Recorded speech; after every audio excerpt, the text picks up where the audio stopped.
Hey, Love Chart community! Holla! Happy Saturday! I'm outside on my balcony. It's been really nice today, actually. It was raining and winding earlier this week, but it's been really nice today. I have my fall cap on, ready for brisk weather, dare I say. Except no snow yet. I wanted to come on and talk a little bit about emotional eating today, so I'll give a couple minutes for people to roll in, and then we can begin. Hi, Shannon. Holla, girl. How's the weather in South Carolina? What can I share with you while we wait for peeps? So today I had, this morning I had a mint chocolate shake, well, smoothie, I guess.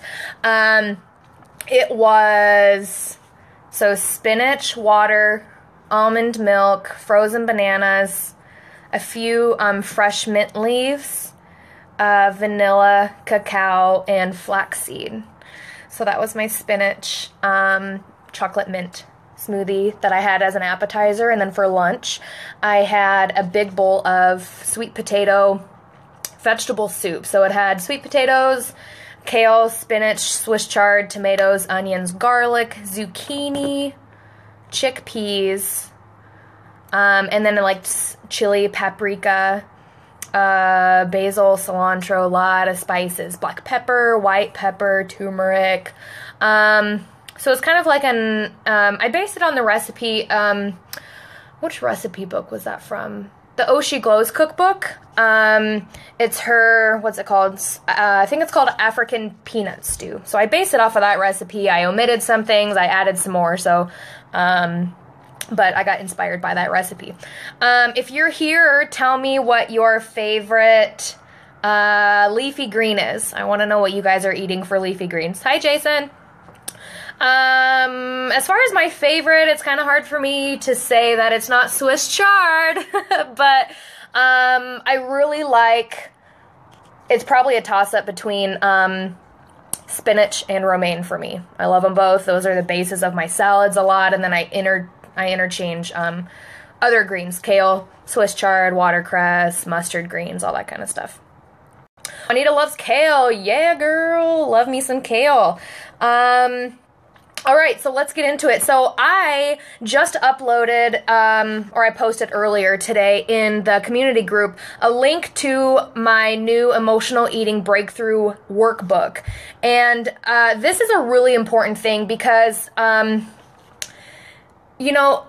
how to live this lifestyle is not just about food. It's not just about knowing the right foods to eat and knowing to stay active. It goes way deeper than that. So I want you guys to know that if you do emotionally eat in any form, whether it's closet eating, binge eating, overeating, junk food, fast food, whatever that is, if it's ice cream every night or something, you're not alone. There's nothing wrong with you, right? We just need to get you on the right track. So that's why I created the Emotional Eating Breakthrough Workbook, because it really asks the questions.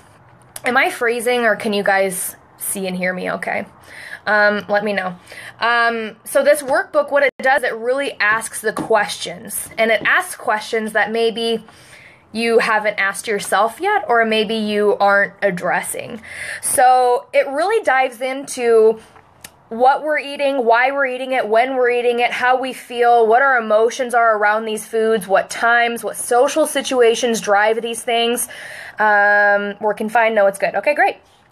So I put a link in the group. It's called the Emotional Eating Workbook. You can also head to lovechard.com/EE workbook for Emotional Eating Workbook.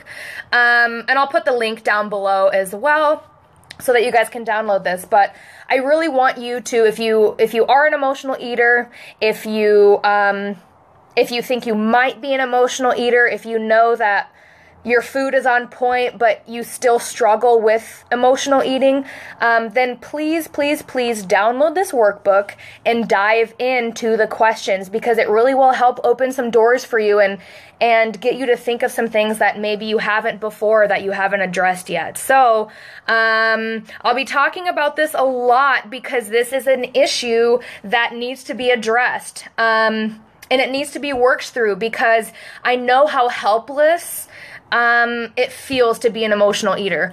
I've done the thing where I sit at home and I order a large pizza and I eat the whole thing by myself and hide the evidence in the garage. I've done that. I've purposely gone to Chili's and ordered, bottomless chips and salsa and fries with ranch and all the things, and just sat there and so I've done these things. I've gotten up late at night and finished off a gallon of ice cream before. This is what I used to do, and this is how I got to 230 pounds, or more than 230 pounds. And this is why I feel so powerful about this lifestyle and about helping you get through emotional eating, because I don't do that shit anymore. And it's because of this lifestyle, and it's because I worked through my emotional eating, that I'm able to overcome this. So that's why I created the emotional eating workbook, so that I can help you overcome this as well and get on the track to eating with intention, eating to fuel your body, and not feel like your life has to be taken over by junk food, and not feel like you are completely controlled by an unhealthful addiction to junk food or fast food or soda or ice cream or whatever your weakness to that kind of food is. Let me catch up on some comments here. Shannon loves romaine. Jason says, I wish I liked leafy greens, but I have a texture problem.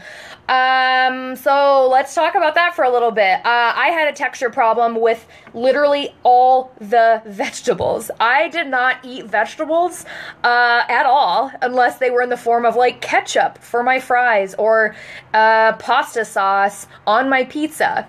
Right? So I've been there, and now I'm obsessed with vegetables. So you have to keep going. You have to try them in different ways. You have to prepare them in different ways. Try cutting them smaller. Try blending them into a smoothie. Try putting them in your soup, your stir fry, your tofu scramble. We got to get the greens in, because greens, anything that is green, especially leafy greens, they are among the most micronutrient dense foods on the planet, and are they're just amazing, and we need to eat them. They are have tons of anti-cancer benefits. They help in all areas of disease prevention and helping your body be anti-inflamed and all kinds of stuff. So your texture problem is no problem, actually, because we can work through that. So we just got to keep trying things, right? I'm 100% one way or the other. If I go off plan, then I will nuke the whole day. Most of the days I'm on plan. Yep, so I've been there too. Like, going good. My breakfast is good. My lunch is good. My dinner's okay. And then maybe I get a craving for, I'm talking about years ago, when I first transitioned. Then maybe I got a craving for, I don't know, I guess Cheetos were like my thing, or any chocolate, like Twix or Milky Ways or whatever.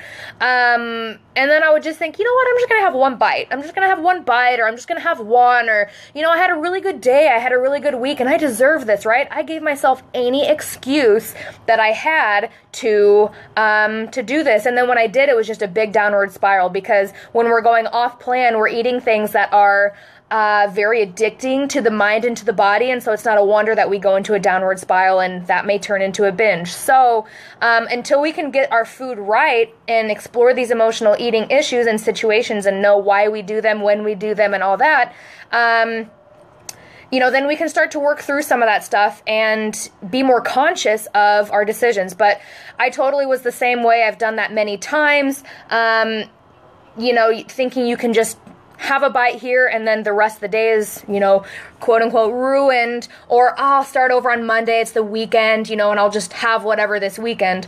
But don't slash your other 3 tires. Just because you made one, you know, decision that was not on plan does not mean that we just throw our hands up and go, well, screw it. I'm just gonna, you know, screw the rest of the weekend over and I'll just deal with it on Monday. So we need to stop that line of thinking and get into a better mindset of self-love and not self-destruct. Oh, it's skipping now. Technology. Listen, I wish we could all hang out in person, but it's just not that easy. You guys, come to KC. Jason said I can eat broccoli. Awesome. Am I pronouncing your name right, too? There's 2 S's, so I just want to make sure. Broccoli's great. Cruciferous veg. Love it. So anything green, eat it, eat it, eat it. Hi, Anne-Marie. The standard American diet is totally a drug, 100% drug. Absolutely. Listen, these manufacturers that are making these addictive foods like Cheetos, like Twix bars, like candy, like all these things, refined sugar and all that stuff, when they process and refine, you know, fake foods, they're literally designed to be addictive, because they want you to come back and buy more. So for example, just in a really, really quick example, I guess, think of those Cheetos puffs, and they were designed specifically in a puff like that for a reason, so that when we eat them, it dissolves almost like that, and it doesn't have enough time for our brain to connect with our stomach to know that we actually ate anything. So it keeps trying to fill, because it knows we're eating, but there's nothing really there because it just like dissolves, right? So that's why we can kill a whole bag of Cheetos puffs in one sitting and then go, what happened? I'm not even full. Like, I don't know how I ate this whole bag.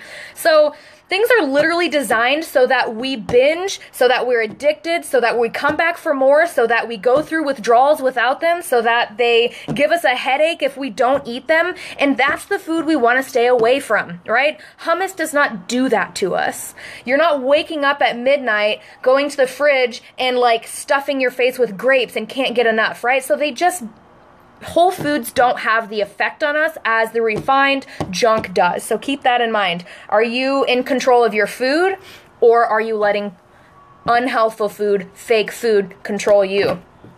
Hi, Nugget. Say hello. Okay, I'm recording. Get out of my way. So that is one. Okay, Nugget, seriously. Come on.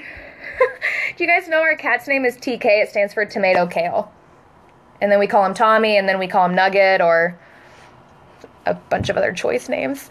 So that's something I want you guys to think about. Are you letting food control you, or are you in control of your food?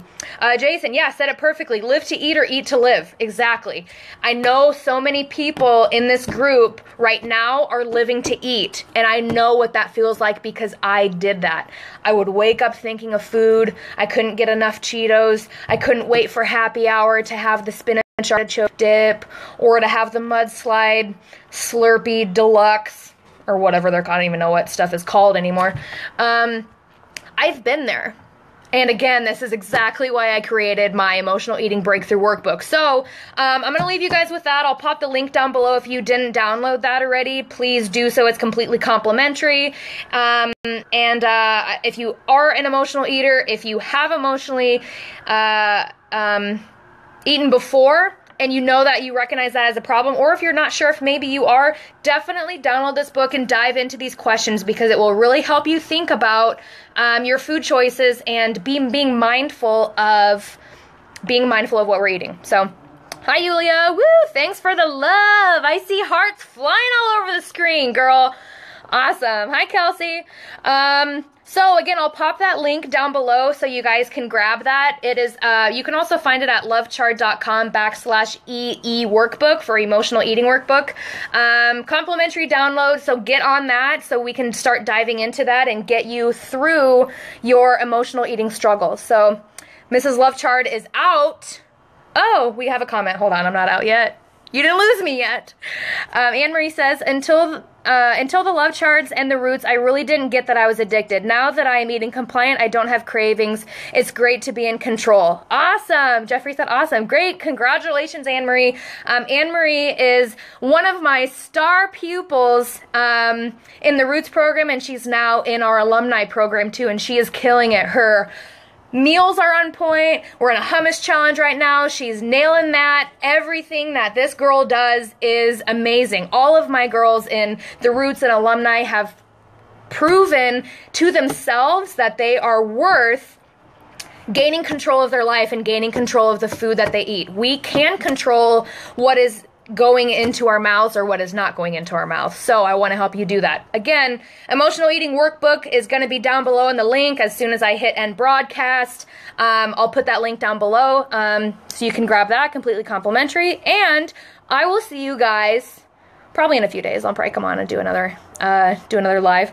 Hummus, baby. Yeah, girl. Hummus is like my middle name. I got red lentils in the Love Charred kitchen right now, and I'm going to make some hummus tonight. So awesome. All right, guys, thanks for joining me live today.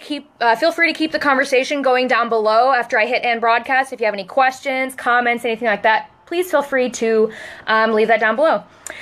Yay, Anne. Awesome, awesome. I love alumni. Good, Anne-Marie. We love you too. I'll see you guys later. Good night.